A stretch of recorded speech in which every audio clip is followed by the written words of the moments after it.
Well, hello everyone. Welcome to City Daily. My name is Ash. I lead the Fish Ponds site at City Church, Bristol. And today I'm going to be talking to us a little bit about reading. Now, some of you, when you heard that word reading, you sort of shriveled up in fear, maybe cowering in a corner. The idea, the concept of reading and books really isn't your thing. Others will be thinking, great, fantastic. I love reading. I love books. I think I'd just like to start by saying that I think reading is for everyone. Um, Whatever your kind of level of skill or experience or whatever number of books you have on your shelf or you don't have, I think that reading is for everyone. And just in terms of what I'm going to talk about, I would love to encourage us all to grow in this area, to be stretched in terms of the way that we think, and to be changed in terms of our hearts and our lives. And I've got a few book recommendations for us that I'll kind of work our way through. And the first one is in the category of biography. I think biography is really important for Christians to get into. In the Bible, we're told in the book of Hebrews, we are encouraged to imitate those who have gone before us in the faith and those who've been exemplary in their faith. And biography is a fantastic way to learn about the lives of others and to seek to imitate. So the first book, this is in the category of biography, is this one here. It's called Tramp for the Lord. And it's all about Corrie ten Boom. She was around at the time of World War II, a Dutch lady who lived with her dad and her sister. And she was someone who knew and loved God and was really passionate about God being known. And as Jewish people were persecuted at that time, she and her family took them in and hid them, very much going against the authorities at the time, the occupying Nazi forces, and her life was under threat. But she considered it more important that she loved people in front of her, and that's what she did. And she actually ended up in a concentration camp, as did her sister. But the really fascinating thing about Corrie, and this is what you find in the book, is that in amongst all the suffering that she experienced and all the hardship that she experienced, there is a wonderful joy and delight in God and a love actually for others. We're told in the Bible to love our enemies. I think you read this book, you get that. You get a woman who loved the guards in the concentration camp. Her sister Betsy was killed, died in a concentration camp, and yet Corrie loved them and actually said that and spoke that to them. Really powerful picture of a woman who knew and loved God. So I'd encourage this one, Tramp for the Lord, Corrie ten Boom, biography. The next one is in the category of culture. So this one here is called The Givenness of Things. It was written by Marilynn Robinson, and it's a bit more of a weighty one, a number of essays, really reflecting on what does it look like to have a Christian mind, a Christian mindset on some of the cultural things of life. How can we think Christianly? And I'll just have a look at some of the chapters. So Marilynn is a tremendous writer. She writes really, really well. So there are chapters on theology, chapters on limitation. What does it mean to be limited, to be human? Chapter on servanthood, a chapter on decline, chapter on fear. Just thinking these through from a Christian perspective. She does a really good and thorough job. It's a bit of a stretching read, but one that's highly recommended. So that's The Givenness of Things, Marilynn Robinson. Okay, so the next one is called Crossing the Divide. This is by Owen Hylton.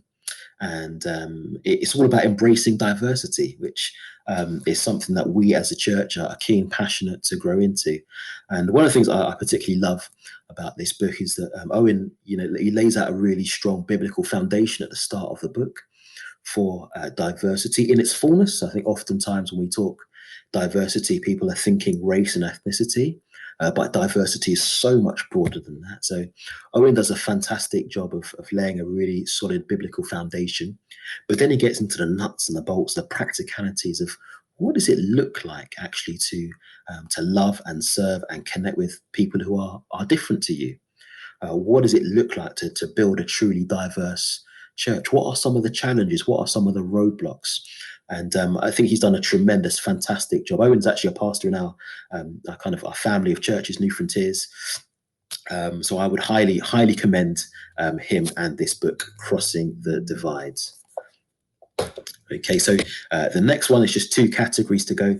This one is called Renovate. It's written by Leonce Crump, who is an American pastor in Atlanta. And this is all about changing who you are by loving where you are. And I think it's actually particularly pertinent at this time in these lockdown days. Leonce's book is really all about loving where we are, loving our locality, loving our communities and our neighborhoods.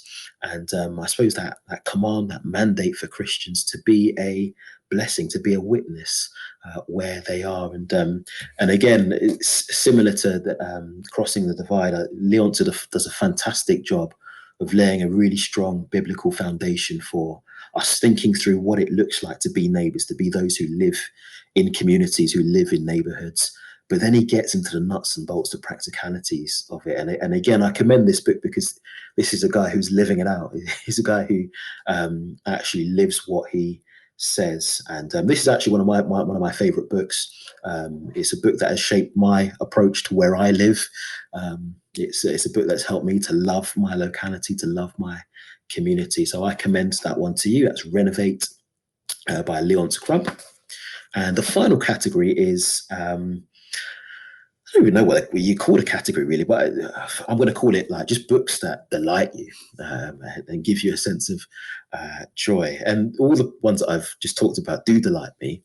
But oftentimes when I just want my heart to be stirred, I find myself usually going to C.S. Lewis. And when people talk about C.S. Lewis, in terms of his fiction, it's usually the Narnia series, which again I think are fantastic, and I'm just finishing off again at the moment. But what you might not know is that Lewis has written a trilogy, science fiction trilogy. Now you might hear science fiction and think, oh, well, that is really not my thing. Whoa, steady. But this is probably not the kind of science fiction that you are used to. So it's a trilogy. So the first one is Out of the Silent Planet. The second one is Voyage to Venus.